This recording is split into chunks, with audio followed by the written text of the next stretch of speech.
Bonjour, bonjour et bienvenue dans cette nouvelle émission de Carter et Piston, émission numéro 7 du mois de septembre. J'espère que vous avez passé d'excellentes vacances.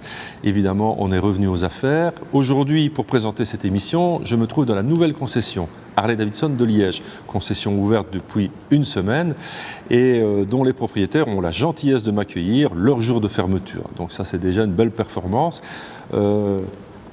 Selim Delbecq, Alexandre Valentini, bonjour.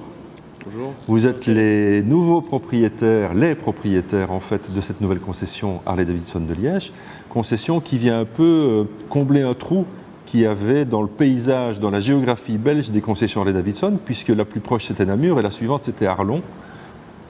On était un peu dans une sorte de no man's land que vous venez combler. Et donc, vous venez de quel horizon? Toi, tu as fait de la moto quand tu étais plus jeune? Oui, tout à fait. Effectivement, j'ai toujours été grand passionné de moto. La moto m'a toujours passionné depuis tout jeune. Je n'ai pas pu en faire parce que mes parents me l'interdisaient. Ouais. Dès que j'ai eu la possibilité de le faire, je me suis lancé. D'accord. Tu ne vas plus savoir leur cacher grand-chose ici. Non, ça c'est sûr. Ils le savaient déjà. Ils le savaient. Oui, parce qu'en fait, pour la petite histoire, il faut savoir que la famille, entre guillemets, Delbecq, vous avez déjà une activité dans le monde de la moto puisque vous êtes concessionnaire, BMW, ici, pas très loin, un jet Pierre à moins de 5 km à vol d'oiseau. De ton côté, Alexandre, toi, tu as plutôt pourri le jardin de tes parents en faisant de la moto très jeune et plutôt vers le tout-terrain, toi. Oui, tout à fait. J'ai eu la chance de monter sur une moto quand j'avais 6 ans. Ouais. C'est mes parents qui m'ont mis un peu dessus. Donc j'ai vraiment roulé toute ma jeunesse, toute mon adolescence. Et c'est vrai que j'ai mis un peu ça de côté quand j'ai commencé à travailler, quand je suis rentré dans la vie active. Et donc voilà, maintenant je suis vraiment content de revenir à mes premiers amours. Quel est votre lien tous les deux? Oui, tout d'abord, voilà, j'étais un client chez Selim. Donc moi je roule en BMW. D'accord. Puis peu à peu, de discussion en discussion, je lui ai amené un ou deux clients. On a un peu discuté ensemble. Selim voulait un peu s'étendre, voulait s'ouvrir à d'autres horizons. Moi j'étais aussi en quête d'investissement. D'accord. Toi, ton business à toi, c'est la finance, l'immobilier. Ça, c'est là-dedans que tu avais commencé ta carrière professionnelle en fait. Oui, tout à fait. J'étais plutôt dans les chiffres, plutôt dans le back-office. Donc c'est très bien d'avoir d'un côté une partie un peu rigoureuse, on va dire, parce qu'il faut un peu de rigueur quand même. De l'autre côté, une solide expérience déjà du monde de la moto. Et puis on est dans un endroit qui est quand même extraordinaire, parce que vous avez investi les lieux ici. C'est une vieille usine liégeoise qui était à l'abandon depuis un paquet d'années, à mon avis, 20, 30 ou 40 ans. Et vous avez profité de cette friche industrielle pour en faire un endroit qui colle mais parfaitement à l'ambiance Harley-Davidson. Alors, les travaux, ils ont été d'ampleur, il y a eu des petits défis techniques, il y a eu des choses un peu particulières, Selim? Oui, il y a eu des défis techniques, effectivement, surtout avec le bureau d'architecture, puisque les baies vitrées qu'on a créées le long du quai n'ont pas été une mince affaire. Et effectivement, ça a été quand même complexe. Et au niveau de la mezzanine aussi, casser une partie de l'étage n'a pas été aussi évident. Ouais, j'imagine que le bâtiment n'était pas prévu pour faire ça, évidemment. Non, c'était pas prévu pour avoir des Harley-Davidson. Même si, effectivement, l'espace s'y prêtait vraiment très bien. Oui, tout à fait. J'ai eu la chance de faire partie des heureux élus qui étaient à votre ouverture.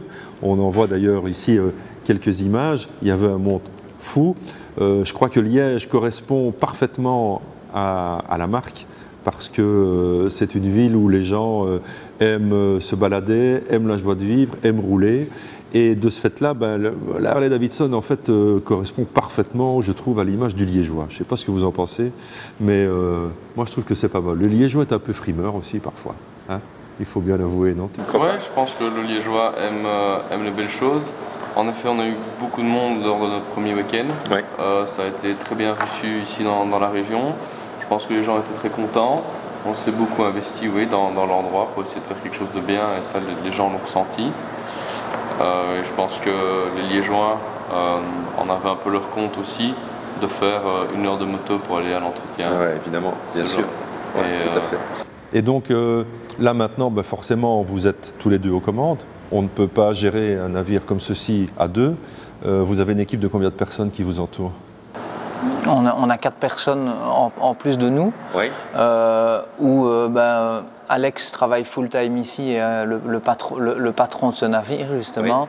Avec un commercial, un réceptionniste, un chef d'atelier et un mécanicien. Okay.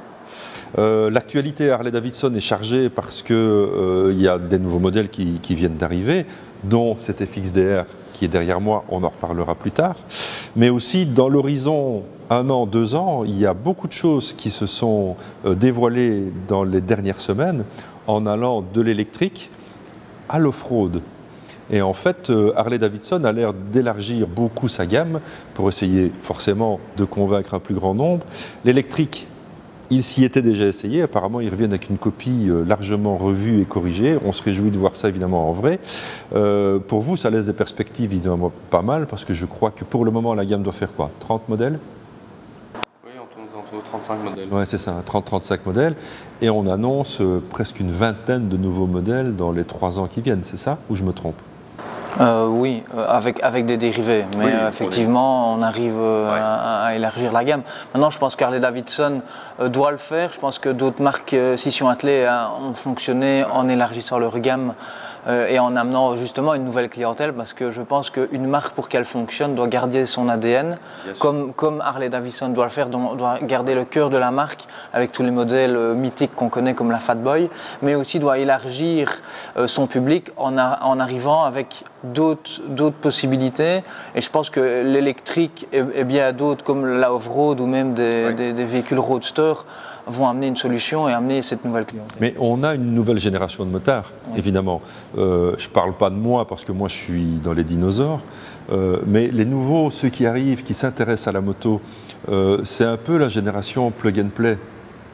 Tu vois, donc on veut des motos, tiens, j'ai envie de rouler à moto, je rentre dans le garage, je mets la clé de contact, je pars, je roule. Maintenant, effectivement, je pense que dans le monde de la moto, on est obligé d'arriver à une solution. On a envie de démarrer la moto et on part parce qu'il fait beau. On n'a pas envie de se prendre la tête les semaines, voire les mois à venir pour préparer sa saison. Chez Carter et Piston, nous avons une priorité, c'est la sécurité. On s'amuse à moto, mais il faut le faire en sécurité. On vous a déjà parlé de produits de sécurité qui sont par exemple les gilets, les sous-vêtements à choc, et aussi une technologie airbag avec les vestes et les gilets Elite. La technologie Elite est une technologie airbag mais filaire, et j'ai envie de vous présenter un tout nouveau produit qui est un produit Ixon, qui est un gilet Ixon, qui est un gilet airbag qui fonctionne sans fil et sans appareil relié à la moto. Alors, pour en parler, je vais accueillir Bernard de Longueville. Bernard de Longueville, c'est le boss de chez IP Store, qui distribue les produits Ixon, entre autres, qui distribue aussi beaucoup de produits, qui distribue des pneus moto et toute une gamme d'équipements pour les motards. Bonjour Thierry. Bienvenue. On est ici chez Harley-Davidson. Un nouveau temple de la moto à Liège, oserais-je dire. Oui. Et en fait, un endroit qui est peut-être... par le fruit du hasard, mais pas trop mal, pour parler de ton nouveau produit Ixon, qui est le gilet airbag, parce qu'en fait, les utilisateurs d'Harley-Davidson sont des gens qui sont assez attachés à leur look. Et de ce fait, ils n'ont pas très envie de mettre au-dessus de leurs vêtements, qui sont en général les vêtements du club, leur couleur, comme ils disent, d'avoir en fait un vêtement de sécurité qui vienne au-dessus, qui vienne gâcher un peu le paysage. Donc, un gilet qui vient se mettre en dessous des équipements d'origine, c'est quand même pas mal. Alors, est-ce que tu peux me parler un petit peu, Ixon, d'abord, c'est quoi? Ixon est une marque française, située à Mâcon, au nord de Lyon, région viticole pour les connaisseurs, et qui a été fondée il y a une vingtaine d'années par Thierry Maniguet, qui avait 25 ans, donc il a 45-46 ans maintenant, qui est un jeune chef d'entreprise, qui a réussi vraiment à mettre sa marque à un très très haut niveau, grâce à une présence en MotoGP. Donc il y a 4 pilotes en MotoGP, des pilotes en Moto2. Brad Binder a gagné ce week-end à Aragon en Ixon. Donc c'est une marque qui est aujourd'hui mondialement connue. Bon, j'imagine qu'une telle technologie réclame beaucoup d'études, réclame une foule d'ingénieurs qui s'occupent de ça, parce que c'est un produit de haute technologie. Quels ont été, à ton avis, les principaux défis à relever pour mettre au point une telle technologie? Alors, toute l'histoire de l'airbag part du MotoGP. D'accord. Donc on sait que depuis 2018, le MotoGP est obligatoire l'airbag est obligatoire en MotoGP, en Moto3, en Moto2 et en MotoGP. Donc c'est vraiment l'histoire d'un développement qui était fait pour la course, avec vraiment un objectif d'arriver à un produit pour le plus grand public. Le laboratoire, ça a été la course, comme pour beaucoup de produits. Comme énormément de produits dont on parle peu, que ce soit dans l'automobile, dans la moto, énormément de choses. La course, c'est un laboratoire, oui, absolument, il faut pas l'oublier. Bon, on connaît un peu déjà l'utilisation des gilets airbags. On connaît évidemment leurs avantages au niveau de la sécurité, on connaît aussi un petit peu leurs désavantages. En général, ce sont des accessoires qu'on met au-dessus de nos vêtements, soit en gilet, soit en blouson équipé d'enveloppes airbag et qui sont reliés d'une manière filaire. Alors, le nouveau produit Ixon, lui, se met, on le répète, en dessous des vêtements, mais va donner toute une souplesse que n'ont pas les vêtements actuels reliés par fil. On est bien d'accord? On est bien d'accord, Thierry. Voilà. Et donc, à partir de là, comment est-ce que le gilet fonctionne? Alors, le gilet fonctionne comment? Il existe un boîtier qui est connecté sur la dorsale. Alors, tout le système de l'airbag est contenu dans une dorsale homologuée. Donc à l'arrière du gilet, on va trouver une dorsale homologuée dans laquelle on va trouver un boîtier électronique qui est le cerveau du système.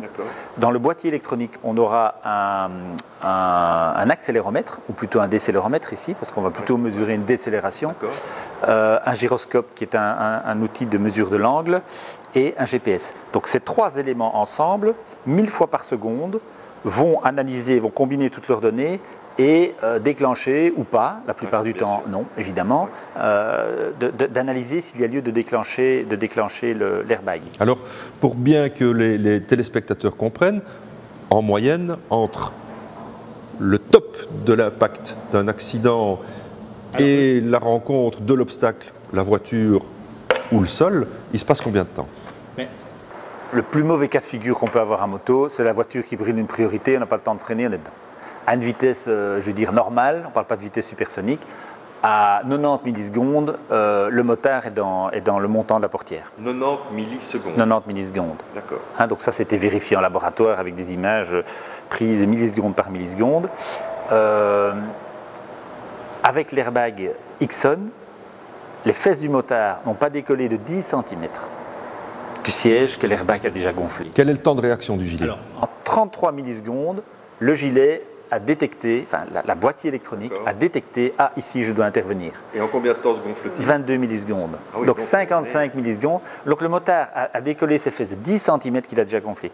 Dans le cadre du filaire, qui a énormément d'avantages, sauf de ne pas déclencher aussi rapidement, eh bien à 90 millisecondes, le filaire n'a pas encore déclenché. Parce qu'on est sur la Parce qu'il faut l'attention et que la technologie du filaire aujourd'hui est avec des cartouches CO2, on va dire standard, là où le gilet airbag est avec une cartouche de gaz rare de 300 mg, la même technologie que les airbags rideaux dans les automobiles. Donc on est quand même à un niveau technologique nettement supérieur. Ok, d'accord. Donc on est au niveau des performances. On a le gilet ici derrière nous. Je vais dire à la limite, c'est parce qu'on va voir l'arrière après, mais je dis c'est presque un gilet de confort qu'on pourrait mettre en dessous d'une veste parce que le produit est fini, le produit est joli. On l'a ici sur un mannequin féminin, on voit que d'un coup, c'est pas un produit féminin là, mais il s'adapte parfaitement. C'est très léger. C'est en tissu en mèche 3D, donc ça va vraiment laisser passer l'air. Ça a des capacités pour vraiment s'adapter à un maximum de morphologie. Ça se met en dessous d'une veste. Non, c'est un produit très agréable. La seule contrainte qu'il a, c'est qu'il faut obligatoirement le mettre en dessous d'une veste. Parce qu'il n'a pas de capacité d'anti-abrasion. Oui. Donc il dit, il fait vraiment chaud, il y a 30 degrés. Moi, je mets juste mon veste airbag. Non. Vous tombez, non, ça va pas. Mais une veste en jeans au-dessus, voilà, voilà n'importe quoi. Oui. Bon, à partir du moment où moi je l'ai sur le dos, comment est-ce que je le contrôle ça? Parce que quand il est sur mon dos, on a vu qu'en fait toute la partie technique et technologique elle est dans le dos. Moi j'ai pas des yeux dans le dos, comment je fais pour le contrôler? Alors d'abord, la première chose simple, c'est de dire, ben voilà, je vais m'assurer, quand on branche l'airbag, quand on branche le boîtier, que vous aurez probablement rechargé pendant la nuit parce que vous êtes un motard compulsif, organisé, que vous roulez tous les jours, donc c'est 20 heures d'autonomie. Mais bon, moi je me suis habillé, je ne suis pas à partir, j'ai oublié. Alors, eh bien à ce moment-là, vous sortez votre smartphone, vous branchez l'application et vous allez voir, ah, je suis bien branché et il me reste 55% de... Voilà. Parfait. Donc. Bon, tout ça c'est bien beau Bernard, mais Est-ce que je dois hypothéquer ma maison pour m'acheter un tel bijou? Alors, Ixon est une marque pour un plus grand nombre. D'accord. Hein, ce n'est pas une marque qui fait des produits premium inaccessibles. C'est une marque qui veut s'adresser à un nombre le plus important de motards possible. Tout ça, c'est dans sa gamme de produits qui fait 450 modèles. Ça voulait bien sûr dire que si Ixon a développé tout ce projet, c'est aussi pour répondre à cette philosophie d'arriver à un prix qui puisse être accessible à un plus grand nombre. Donc le prix qui a été calculé, le plus serré pour ce modèle-là est de 399,99 €. Alors ça, c'est l'acquisition du gilet, de la dorsale, du système, de la cartouche, etc. Mais à ça, on rajoute la location du boîtier. Ah, d'accord. Oui, alors ça, c'est nouveau. Alors ça existe dans plein de domaines différents, hein, que ce soit dans la musique, que ce soit dans la télévision, que ce soit dans les avertisseurs de vitesse. Hein, vous payez une fois quelque chose et après vous avez des abonnements, ou vous avez des abonnements tout le temps. Donc dans ce cas-ci, la location du boîtier veut dire quoi? Vous payez votre boîtier 12 € par mois ou 120 € par an, ou si vous ne souhaitez pas vous abonner, vous dites moi je veux payer une fois pour toutes le boîtier, vous allez payer 399 €. Donc l'avantage d'être toujours sur le régime de la location, c'est un peu aussi une omnium.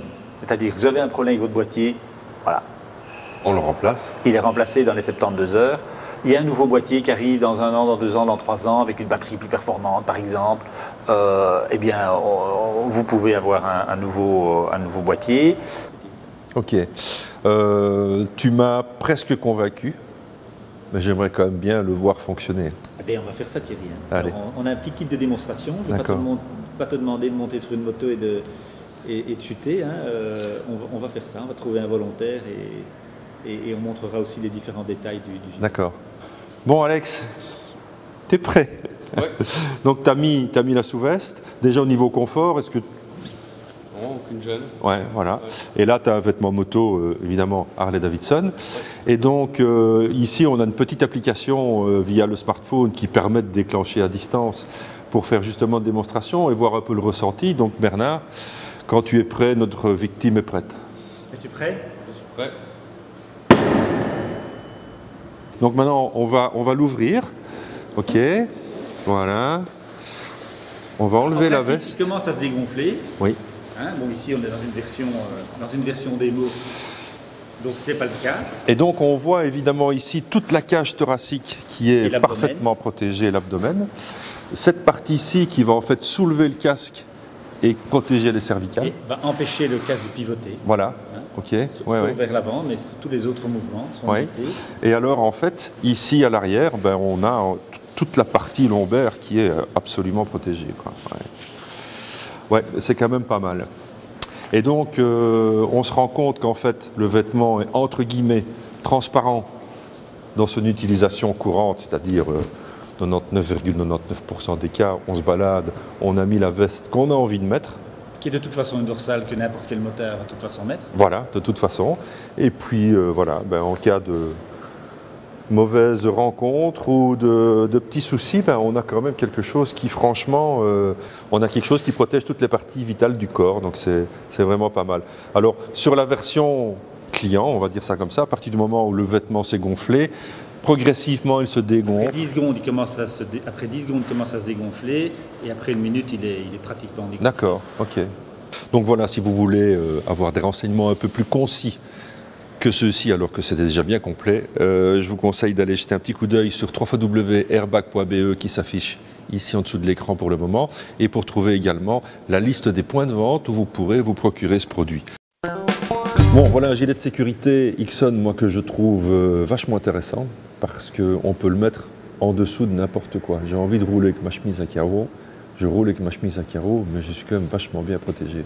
Et je trouve qu'ici, on est dans un bel endroit pour en parler parce que, on l'a déjà dit tout à l'heure, mais la clientèle Harley-Davidson aime d'être jolie, aussi jolie que ses motos, et donc de bien s'habiller avec des vêtements qu'ils ont choisis, et c'est pas pour les gâcher avec un gilet à mettre au-dessus. En parlant de beaux vêtements, est-ce que vous connaissez le DGR? Oui, bien sûr, tout à fait. Toi aussi? Oui. Vous y avez déjà participé? Oui, bien sûr. Bon, eh bien, moi j'ai envie de vous parler du DGR parce qu'en fait, j'ai eu la chance de rencontrer son concepteur, qui est Mark Yawa, un Australien, et on va cette année faire la 6e édition du DGR. Il faut savoir que l'année dernière, il y a plus de 400 villes dans le monde qui ont participé à l'opération, et ça a réuni environ 97 000 motards. Donc, pour la petite histoire et pour ceux qui ne connaissent pas, le DGR, en fait, c'est une sorte de mouvement planétaire qui s'est mis en route sous l'idée de Mark Yawa, où on roule pour le bien de la recherche sur les maladies principalement masculines, et notamment le cancer de la prostate. Alors, à ce titre, on se réunit tous le même jour, dans le monde entier, dans des villes différentes, et on roule ensemble. On donne à l'association ce qu'on veut, 1 euro, 5 euros, 10 euros, 20 euros, mais ceci fait boule de neige. L'an dernier, c'est pas moins de 3 500 000 $ qui ont été réunis. Mais la cerise sur le gâteau, en fait, c'est que pour participer au DGR, il faut avoir des motos de caractère, ce qui est mieux, mais surtout respecter un code vestimentaire, c'est-à-dire qu'on roule en costume-cravate. Alors, or le fait que l'événement ait une noble cause, l'événement est beau. Il faut aller voir un DGR parce qu'en fait, tout le monde est content de rouler avec des vêtements qui sont un peu british par moment, mais l'ambiance est excellente. Alors pour Liège, en tout cas, ça s'est passé ici, à Rénory, à Jet-Pierre, on est juste en face. Je crois que d'ici, on voit l'endroit où s'est passé le DGR. Vous y serez? Oui, bien sûr. D'accord. Eh bien, on va s'y retrouver.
La moto, c'est la liberté, le voyage et une certaine conception de l'amitié, une certaine philosophie de l'amitié.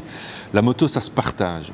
Et dans ce cadre-là, j'aimerais partager avec vous, et avec vous, mes amis, un super trip que j'ai réalisé dans les Alpes avec des maxi-trails. Nous sommes partis à 4 pendant une semaine pour aller tester les machines, les gros trails du marché, dans leur terrain de jeu de prédilection. On va dans les Alpes. Quand on a décidé de faire un maxi-test de maxi-trail, il n'est pas toujours évident de choisir le bon endroit. L'idée initiale, c'était les Alpes suisses, 4 jours, 20 cols. C'était un peu peut-être présomptueux, mais réalisable. Bon, malheureusement, la météo a eu raison de nous. Et donc, on s'est retranché sur une deuxième idée, qui était le sud de la France. On est donc descendu avec les motos aux alentours de Grenoble. Ici, nous sommes à Visil, qui est l'endroit de départ et de fin de Strip. Et nous sommes partis pour 4 jours d'aventure, en descendant vers les gorges du Verdon, vers vraiment la côte française, vers Vence, vers le parc national du Mercantour.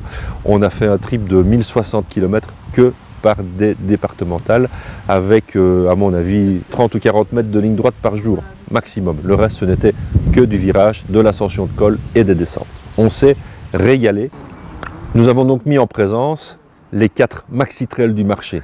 La Triumph Tiger 1200, la BMW 1200 GS Adventure, la KTM 1290 Adventure S et la Ducati Multistrada 1260.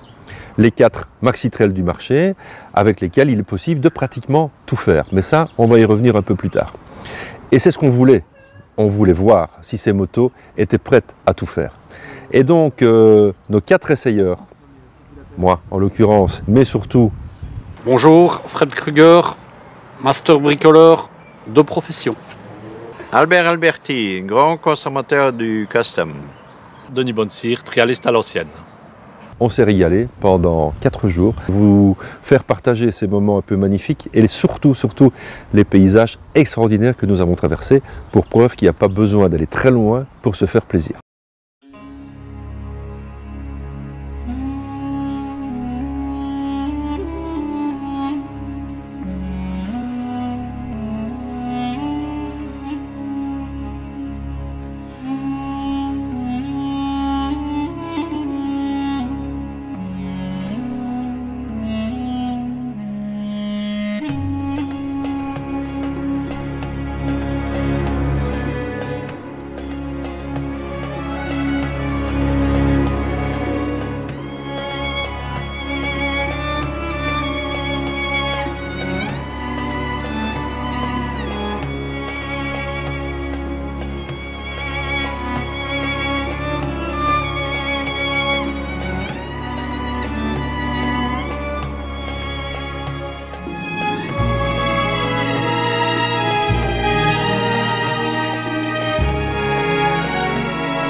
Pas évident de choisir, hein.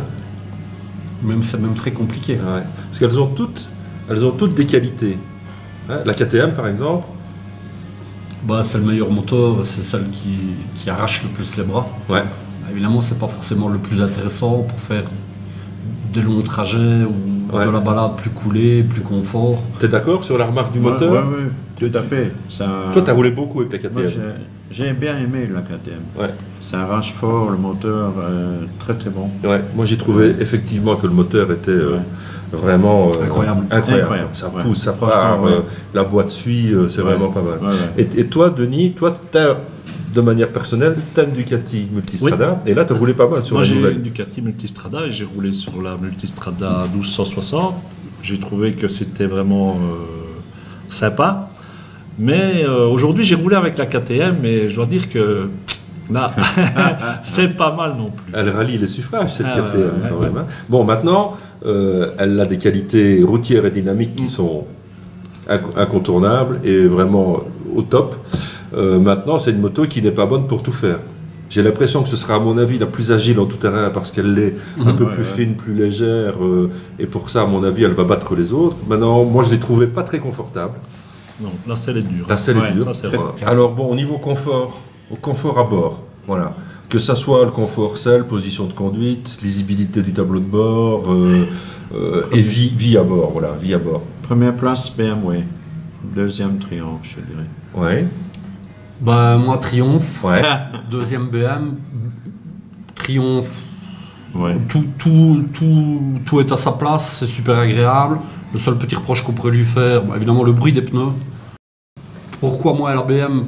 Probablement parce qu'elle a un énorme réservoir. Moi ça me dérange un petit peu. Je l'ai utilisé évidemment avec le plat, avec un sort de gravité qui est beaucoup plus haut.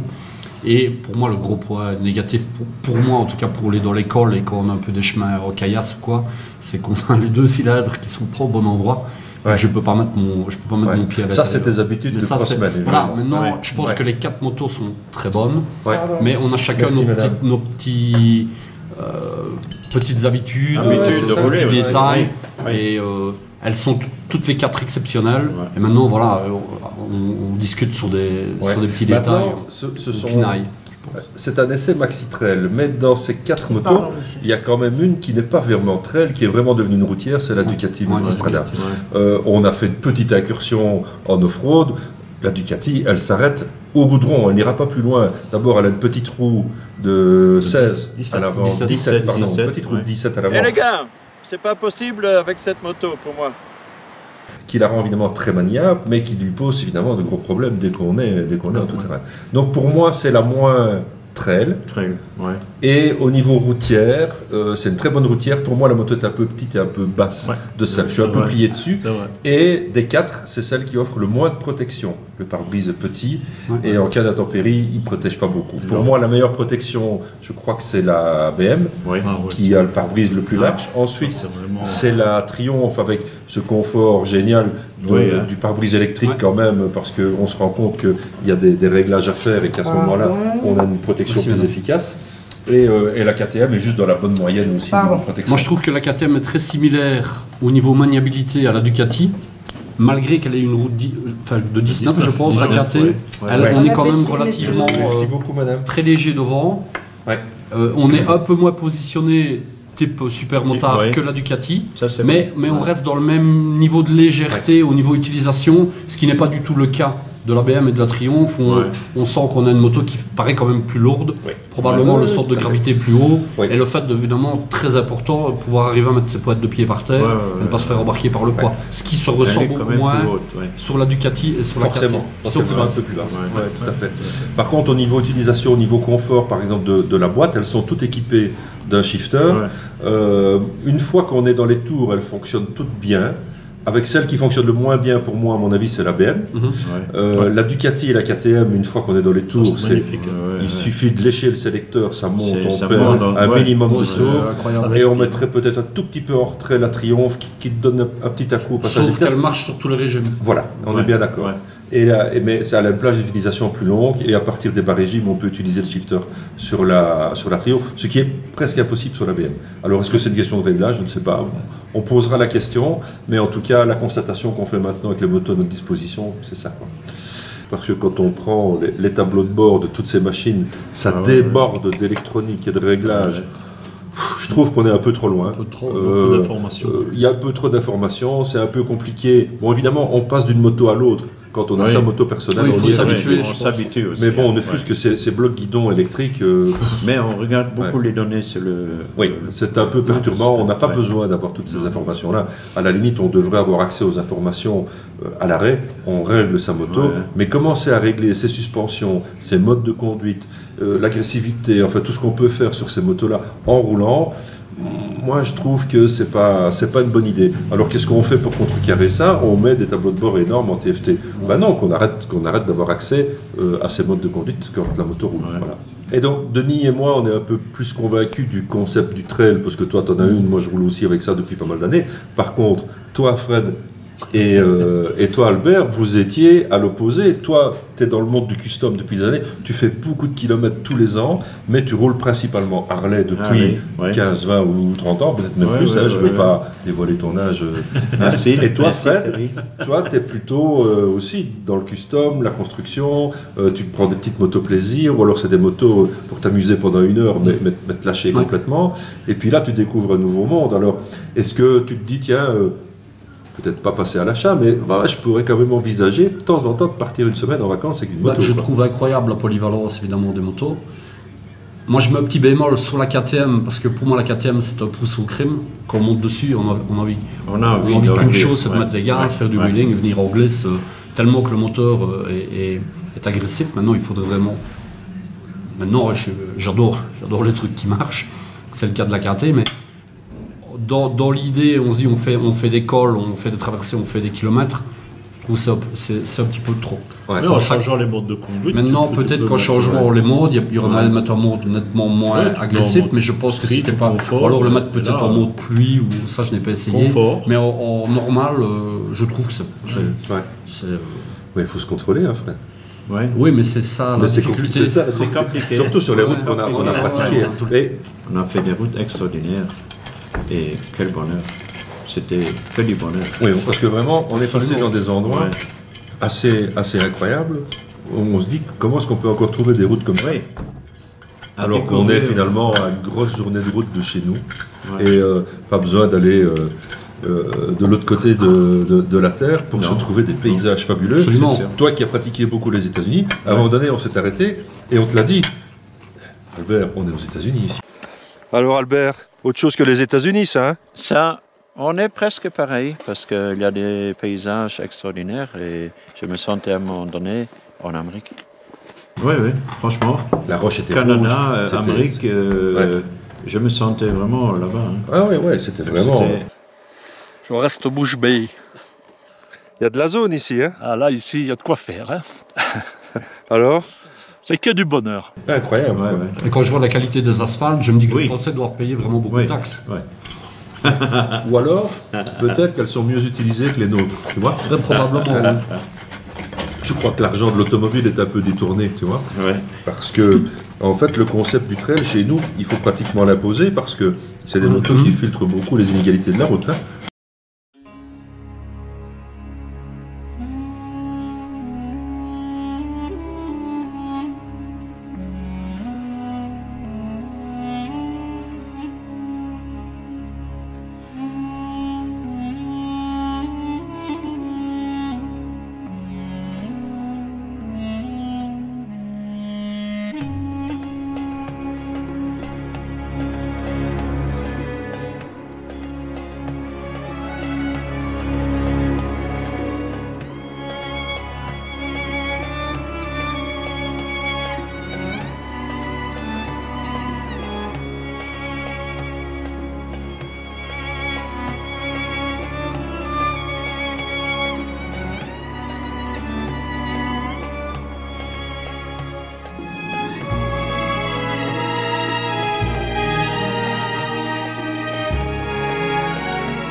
Je dis moi à mon âge, et je trouve que d'abord, premièrement, je ne m'habille pas comme une vieille, parce que je ne vois pas pourquoi. Enfin, maintenant, je ne vais pas non plus me mettre en mini, ça c'est bon. Il y a un âge pour tout quand même. Non, mais moi, puis les autres, ils disent ce qu'ils veulent, j'en ai rien à foutre. On est bien d'accord.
Si maintenant tu dois en avoir une dans ton garage.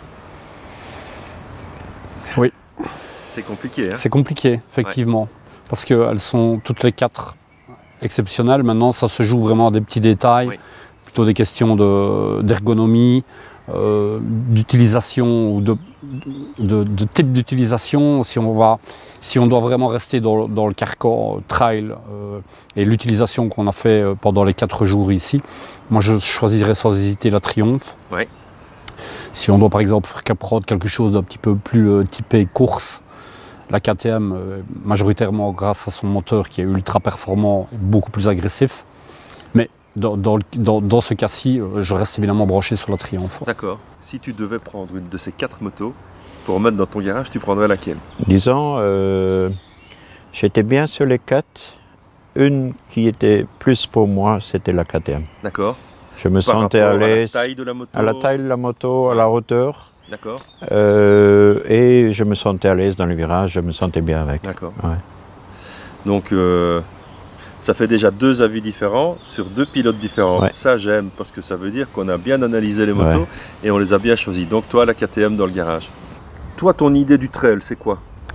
Le trail, c'est de pouvoir partir à l'aventure, notamment sur les petites routes, sur les petits cols de montagne et éventuellement sortir un petit peu en tout terrain quand l'occasion se présente, quoi. Alors, laquelle tire son épingle du jeu pour toi? Alors, pour moi, celle qui tire la meilleure, ce serait la KTM. Ouais. Parce que la Ducati, le modèle qu'on avait ici n'était pas vraiment adapté pour sortir de l'asphalte. Et la KTM, elle se débrouillait pas mal, quoi. Maintenant, on a, tous les 4, on s'est concertés, on a donné des critères qui étaient des critères, de confort, vie à bord, accessibilité, protection, un critère sur le moteur et le caractère du moteur, un critère sur le comportement général de la moto pour un trail par rapport évidemment à ce que nous avons fait pendant 4 jours et l'utilisation qu'on a eu des motos sur des très petites routes, on ne va pas le répéter, mais vraiment l'utilisation d'un trail. On n'a pas mis pratiquement les roues sur du hors-piste. De toute façon, la Ducati n'en était pas capable, donc c'était pas la peine de se séparer pour ça. Et puis on a donné une note générale. Alors cette note générale, c'est un peu le sentiment que chacun perçoit de la moto qu'il a essayée et de l'expérience qu'il en retire. Alors c'est quand même vachement intéressant parce que d'un avis unanime de motard et pour s'amuser, pour jouer, la KTM a l'air quand même d'avoir remporté pas mal de suffrages parce qu'elle a un moteur hyper rageur, elle a une boîte qui suit, c'est vraiment une moto joueuse. C'est vraiment une moto joueuse. Mais qui n'est peut-être pas ce qu'on attend de manière générale d'un trail. Même chose pour la Ducati. La Ducati sort un peu du cadre du trail, elle est devenue un peu trop routière, je crois, par rapport à un trail. Elle ne permet pas de vraiment envisager de sortir des sentiers battus. Il existe évidemment une version enduro, mais c'était pas le but du jeu ici, c'était de comparer ces machines-là. Alors en fait, les cotes qu'on a donnés, on arrive sur un total de 160 points, d'accord? Donc chacun a donné 4 cotes. Je crois que l'équilibre reste celui qui est en général perçu par les consommateurs, c'est-à-dire que sur 160 points, la Triumph et la BMW ont 127 points. Elles sont à égalité toutes les deux et je crois que ce sont les 2 motos qui correspondent le plus à l'optique d'un trail, d'une manière générale. D'accord ? Ensuite, on a la KTM qui a 124 points, donc elle est très très proche très proche, des Maxi Trail. On a 3 points d'écart sur 160, c'est vraiment minime. Donc c'est une moto qui finalement est très très bien positionnée.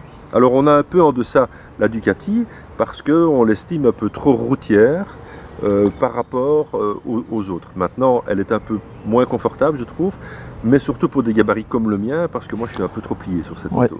Donc moi elle me convient moins bien évidemment, mais elle convient parfaitement. Tout à fait, moi elle me convenait parce qu'on a les pieds bien par terre, sur la BM on est un peu plus haut perché, sur la Triumph aussi, quoi, mais ça joue, ça compte. Donc on a gardé une hiérarchie qui était celle qui était pratiquement connue avec la Rennes GS qui est difficilement détrônable depuis des années, mais on s'aperçoit que d'année en année, les marques concurrentes commencent à affiner leurs motos pour finalement avoir des motos qui sont assez proches en termes de comportement et de vie à bord de cette fameuse GS qui a quand même engendré le mouvement.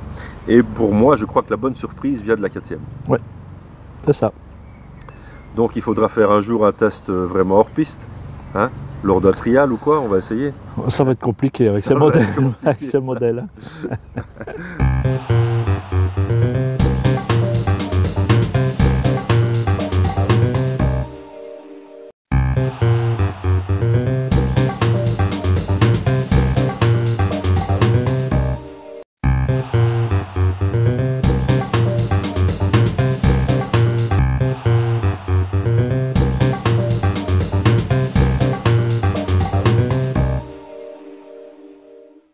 Donc voilà, c'est un sujet un peu long. On est à plus de 20 minutes, ce qui est rare dans l'émission, mais bon, les images sont fantastiques. Il y avait beaucoup de choses à dire. On testait 4 grosses machines. J'espère en tout cas que ce test vous aura plu par l'évasion qu'il procure, mais aussi peut-être par les bonnes analyses des motos essayées et vous guider dans le choix de votre prochaine machine. Aux antipodes du marché des maxi-trails, je vais vous parler d'une machine qui est vraiment à l'opposé. C'est une des plus petites motos du marché et qui est connue depuis plus de 50 ans, c'est la Honda Monkey. Cette mini-moto revient après une absence de plusieurs dizaines d'années, avec une revisite du modèle, mais toujours avec la même philosophie. Alors, on est loin des machines de 300 ou 350 kg, mais quand même, c'est 104 kg pour un petit Monkey. Moi, je trouve que c'est déjà pas mal, c'est lourd, et ça fait 9 chevaux et demi. Autant vous dire que c'est très sympa, mais ça ne fait pas peur du tout. Honda Monkey.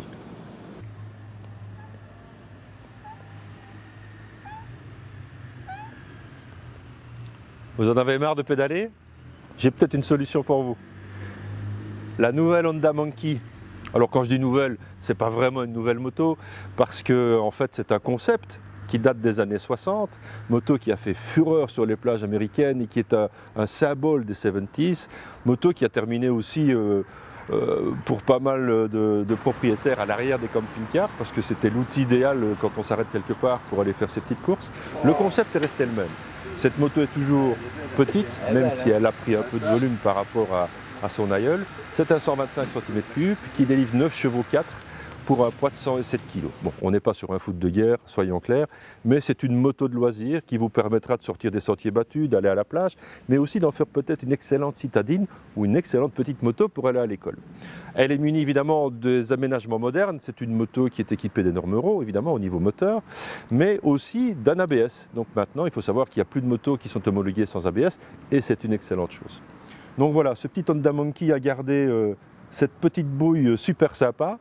Et là maintenant, je vais aller faire un petit tour avec, parce que ça n'appelle qu'il y a une chose, ce genre de bécane, c'est d'aller se balader. Allez, on y va.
Moi, je lui trouve une petite bouille aussi sympa que sa devancière.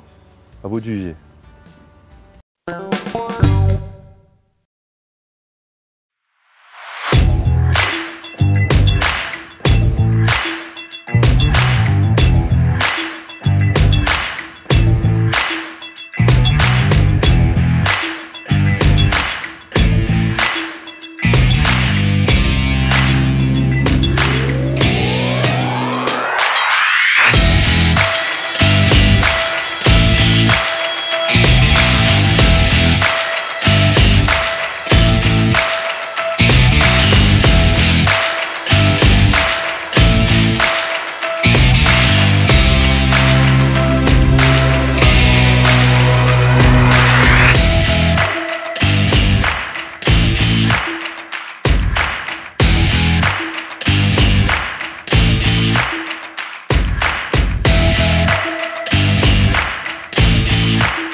Vous connaissez tous mon amour pour les vieilles motos, les vieilles machines, j'adore ça. Et pas seulement celles qui foulent le bitume, j'aime aussi les motos qui vont de temps en temps mettre leurs roues dans la boue. Et donc à ce sujet, je voudrais vous montrer quelque chose de très sympa que je suis allé voir. C'est le deuxième circuit des Crêtes Revival, un enduro uniquement pour les motos anciennes. Et donc on retrouve des motos avec des marques qui ont complètement disparu, des engins qui ont 30, 40 ou 50 ans et même parfois un peu plus. Et il n'est pas impossible peut-être qu'on y voit une des motos sur lesquelles tu roulais quand tu pourrissais le jardin de tes parents. On va à Harzé. Philippe Grégoire, bonjour. Bonjour. Tu es l'organisateur de cette manifestation aujourd'hui. Explique-moi en 2 mots, qu'est-ce que c'est? Mais ici, nous vivons à Harzé, le deuxième circuit des Crêtes Revivals. D'accord. Il faut savoir que le circuit des Crêtes a été créé par nos parents et grands-parents en 1921. Ça a fait toute son époque jusque dans les années 90 en moto, disons, moderne. Oui. Et puis il y a eu un abandon suite à tous les problèmes de décret, de circulation, etc. Et depuis 2 ans, moi, amoureux de Harzé et habitant d'ailleurs Harzé, je passe tous les jours devant ce cadre magnifique et je m'étais dit un jour, il faut que je refasse quelque chose à Harzé. Donc j'ai relancé le circuit des Crêtes Revivals. J'imagine qu'effectivement, avec la tendance actuelle, obtenir les autorisations pour faire rouler autant de motos dans les bois, ça ne doit pas être facile. Mais on ne peut pas dire que ce soit facile, on ne peut pas dire que ce soit difficile. Depuis quelques années, nous avons aussi relancé le Classic Trial et nous avons eu totale confiance de l'administration communale d'Ewaye et on a pu aussi gagner la confiance de l'administration de la DNF locale, qui nous facilite, on ne peut pas dire qu'elle nous facilite vraiment la tâche, mais elle nous comprend et elle comprend qu'un week-end ou 2 week-ends par an, on peut les consacrer à l'activité moteur. D'accord, ouais. C'est quand même une belle vue d'esprit, moi je trouve ça pas mal. Alors explique-moi un peu en 2 mots pour nos téléspectateurs qui peut-être ne connaissent pas du tout la discipline, comment est-ce que ça fonctionne? Mais un enduro, on peut facilement le comparer à un rallye de voiture. C'est-à-dire que les participants prennent le départ, il y a des tronçons où il y a un temps imparti sur une moyenne. Ici, nous avons mis 20 km/h pour éviter que les villages ne subissent les gens qui risqueraient de rouler vite. Donc 20 km/h de moyenne. Ils pointent à des endroits bien définis leur heure idéale. Ils repartent pour un autre tronçon. Et dans ces tronçons, nous avons différentes épreuves de classement, disons. Un non-stop de trial, une épreuve d'accélération sur 100 mètres. Et alors, dans le dernier tronçon, ici, nous avons eu une étape spéciale sur un terrain où là, la vitesse est au maximum des participants. Alors par exemple, sur les heures de pointage, si on arrive en avance ou en retard, on a des points de pénalité, c'est ça? Ah bien entendu, celui qui pointe sa carte trop en avance, ben, il prend 60 secondes, donc 60 points de pénalité. Celui qui pointe 1 minute en retard prend également 60 points ou 60 secondes de pénalité. Oui, donc c'est vraiment de la régularité. Le but est de pointer à l'heure précise à laquelle on est attendu. Combien y a-t-il de pilotes inscrits aujourd'hui? Aujourd'hui, nous avons eu 108 pilotes inscrits et 106 pilotes au départ. D'accord. Et c'est quand même pas mal pour une deuxième édition, hein, pour une reprise. Il y a beaucoup de pilotes étrangers qui viennent rouler? Oui, parce que moi-même, je participe depuis quelques années dans le cadre des courses en 7 qui sont faites en Allemagne. Et après 5 ou 6 ans, j'ai quand même pu gagner la confiance de nos amis allemands.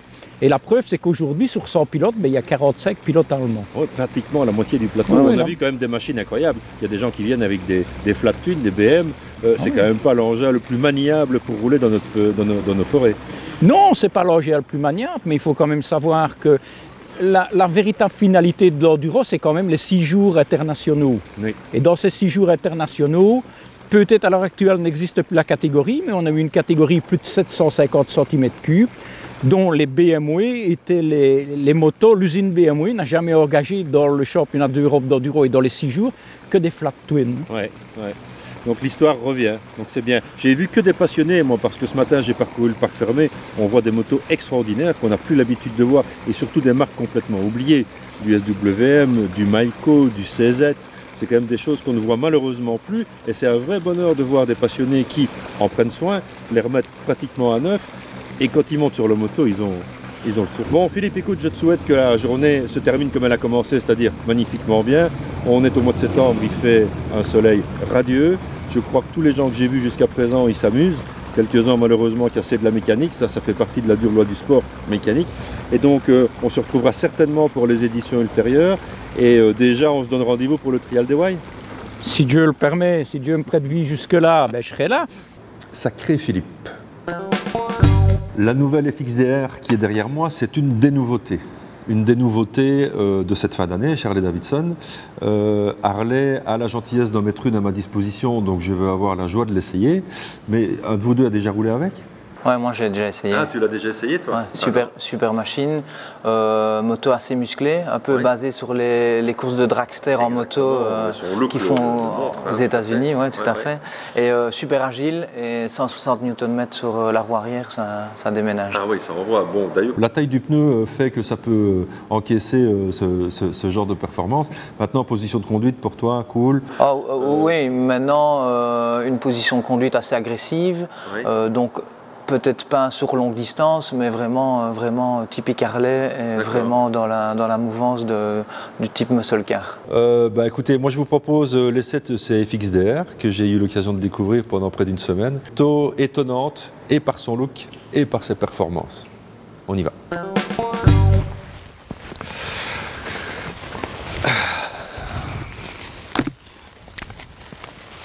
Eh bien, moi, je viens de m'offrir un petit ride dans les Ardennes au guidon de cette nouvelle FXDR de chez Harley-Davidson. Tout nouveau modèle, dernière sortie de la lignée de la grande famille. Alors, elle diffère un peu des modèles habituels de chez Harley-Davidson par un look un peu nouveau, un peu inspiré dragster, moto qui a l'air longue, posée sur des gros pneus, un gros pneu de 240 à l'arrière.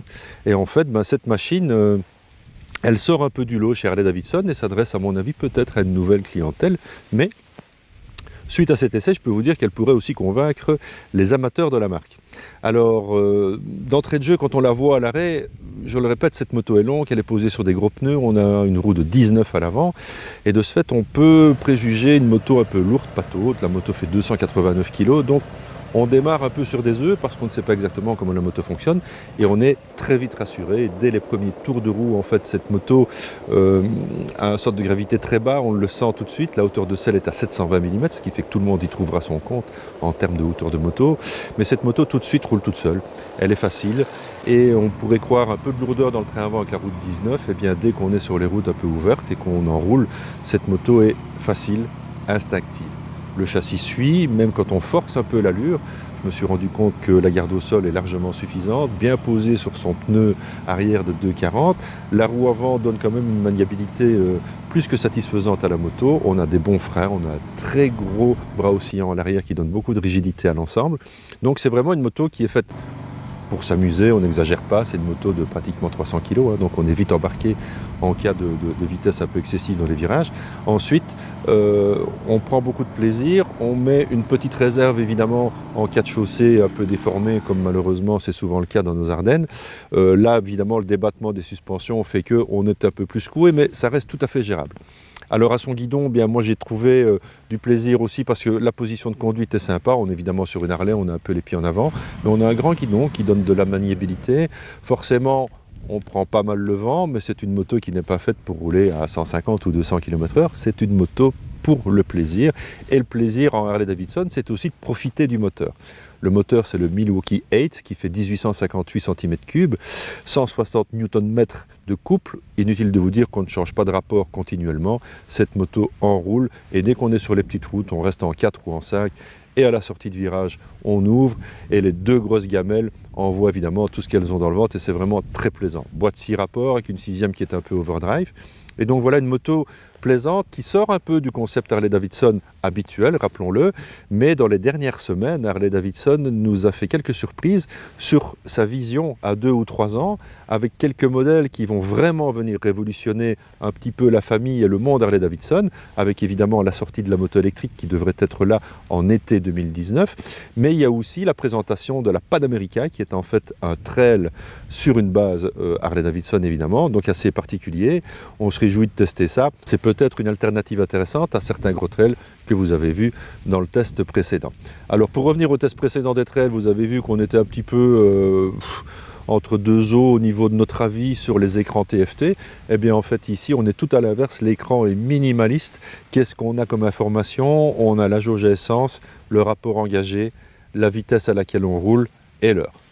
Basta. Ceci dit, pour rouler en Harley sur les petites routes, bien cool, on n'a pas besoin d'autre chose. Bon, assez discuté. Moi, je vois que le soleil va bientôt se coucher. Je vais aller me trouver un petit coin bien sympa ici, dans la campagne, pour profiter du soleil qui va se coucher et donner une belle lumière sur la moto, pour l'admirer une dernière fois. Et quand le soleil sera juste à l'horizon, je fais un petit ride pour rentrer à la maison. C'était une belle journée.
Il est déjà temps de nous quitter, ça passe vite. J'espère que cette émission un peu longue, cette émission de la rentrée vous aura plu par la variété des sujets. Et comme d'habitude, n'hésitez pas à liker, n'hésitez pas à vous abonner à la page YouTube. Grâce à ça, vous serez tenu au courant de toute l'actualité moto qu'on développe dans cette émission. Je vous donne déjà rendez-vous pour le mois d'octobre. L'émission sera plutôt consacrée à l'actualité des salons et évidemment quelques autres surprises que je vous réserve. Selim, Alex, merci mille fois de m'avoir accueilli dans vos nouvelles installations. Ça nous a permis de les faire découvrir parce que je crois que l'endroit en vaut la peine, ne fût-ce que pour la déco et l'ambiance qui s'en dégage. Moi, je trouve ça vraiment génial. Vous avez bien joué le jeu. Je vous souhaite le meilleur, évidemment, pour votre nouvelle entreprise. De nombreux clients, de nombreuses ventes, évidemment, mais surtout beaucoup de plaisir parce que l'activité de concessionnaire moto doit aussi être quelque chose de passionnel. Et ça, la passion, je crois que vous l'avez tous les deux depuis bien longtemps. Donc je vous souhaite le meilleur et évidemment, de good vibrations. Merci. Merci. On se retrouve le mois prochain. D'ici là, gaffe sur la route. Salut.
J'avais dessiné sur le side son doux visage qui me souriait